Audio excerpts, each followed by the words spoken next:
నమస్తే అండి అందరికీ welcome back to Shreshta kitchen. నేను మీ రవలి. ఇవాళ సమ్మర్ స్పెషల్ ఒక మంచి డెసర్ట్ రెసిపీ మీకు అందరి కోసం తీసుకొని వచ్చేసానమాట. ఇది చల్లగా తింటూ ఉంటే నోట్లో పెట్టుకోగానే అలా మెల్ట్ అయిపోతూ సూపర్ టేస్టీగా స్వీట్గా చాలా బాగుంటుంది. ఈ సమ్మర్కి పర్ఫెక్ట్ డెసర్ట్ రెసిపీ అని చెప్పుకోవచ్చు. ఇది తప్పకుండా చేసి పెట్టడం వల్ల ఇది పిల్లలు కానీ పెద్దలు కానీ అందరు కూడా సూపర్ ఇష్టంగా తినేస్తారనమాట. ఇది ఇంత ఈజీగా ఎలా చేసుకోవాలో నేను ఇవాళ మీకు చూపించేస్తాను. చాలా ఈజీ అండి, చాలా సింపుల్ రెసిపీ. తప్పకుండా చివరి వరకు చూసి ట్రై చేసేయండి మీరు కూడా. నేను ఇక్కడ మిల్క్ బ్రెడ్ని ఒక 5 స్లైసెస్ నేను ఇక్కడ తీసుకున్నాను. వీటికి ఉన్న ఈ బ్రౌన్ పార్ట్ అంతా కూడా ఇలా మనము కట్ చేసుకొని సపరేట్గా తీసేసుకోవాలి. ఈ అంచులన్నీ కూడా కట్ చేసుకున్నాక వీటిని మనం మంచిగా పెనం మీద మంచిగా ఫ్రై చేసుకొని తీసుకుందాం. అంటే టోస్ట్ లాగా కాల్చుకొని తీసుకోవాలి 2 సైడ్స్ కూడా. ఇలా కొంచెం నేను ఇక్కడ నెయ్యి అప్లై చేసుకున్నాను. ఇలా ప్యాన్ మీద ఇలా బ్రెడ్స్ అన్నీ కూడా పెట్టేసుకొని మంచిగా దీని 2 వైపులు కూడా మంచిగా టర్న్ చేసుకుంటూ బాగా బ్రౌన్ కలర్లోకి వచ్చేంత వరకు బాగా ఫ్రై చేసుకోవాలి. చూస్తున్నారు కదా, ఇలా మంచిగా ఆ బ్రౌనిష్ కలర్ మనకి ఇలా టోస్ట్ లాగా మారాక వీటిని మనం మంచిగా కట్ చేసుకొని సపరేట్గా పెట్టేసుకోవాలి. చూసారు కదా, ఇలా ముక్కల్లాగా కూడా కట్ చేసుకొని మనం ఫ్రై చేసుకోవచ్చు. ఇలా మనం ముక్కలుగా ఈ టోస్ట్ ముక్కల్ని మనము మంచిగా రెడీ చేసుకొని పక్కన పెట్టేసుకోవాలి. ఇప్పుడు మిగతా ప్రాసెస్ నేను ఇక్కడ చూపిస్తున్నాను చూడండి.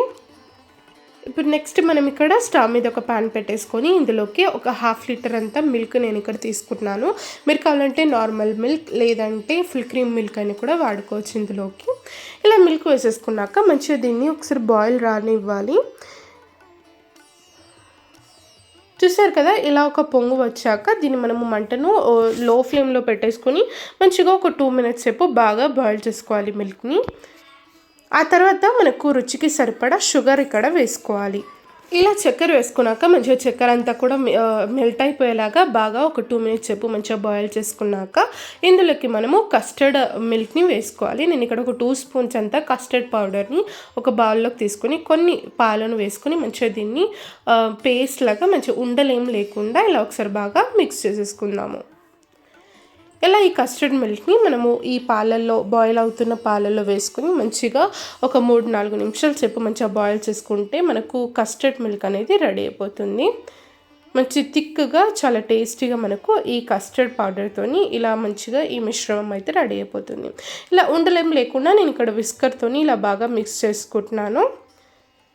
ఇలా బాగా కలుపుకున్నాక ఒక 4 నిమిషాల సేపు మంచిగా బాయిల్ చేసుకుంటే సరిపోతుంది. మనకు కావాల్సిన థిక్నెస్ అంతా కూడా వచ్చేస్తుంది. నేను ఇక్కడ చాప్ చేసి పెట్టుకున్న బాదంని ఇక్కడ వేసుకున్నాను. మంచిగా చిన్నగా చాప్ చేసుకొని వేసుకోవాలి. మనము డెజర్ట్ తింటూ ఉంటే మంచిగా ఈ బాదం పలుకులు పంటికి తగులుతూ సూపర్ టేస్టీగా అనిపిస్తుందండి.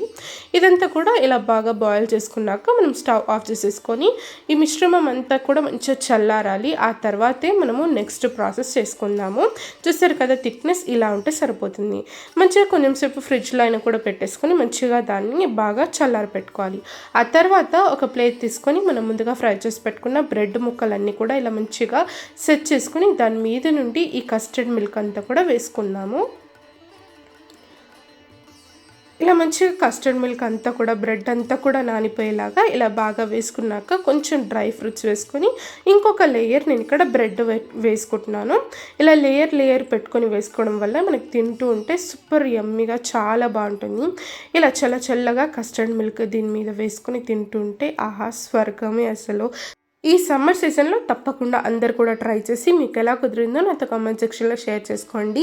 మరి మిగతాది ఏం చేయాలో మీకు అందరికీ తెలుసు కదా. తప్పకుండా మన ఛానల్ని సబ్స్క్రైబ్ చేసుకొని ఈ వీడియో నచ్చితే తప్పకుండా వీడియోని కూడా లైక్ చేసి మీ ఫ్రెండ్స్తో ఫ్యామిలీ మెంబర్స్తో షేర్ కూడా చేసుకోండి. మరిన్ని టేస్టీ రెసిపీస్ కోసం తప్పకుండా చూస్తూనే ఉండండి మన శ్రేష్ఠ కిచెన్. మరిన్ని టేస్టీ రెసిపీస్తో మళ్ళీ వచ్చేస్తాను. అంతవరకు నేను మీ రవలి సైనింగ్ ఆఫ్. బాయ్.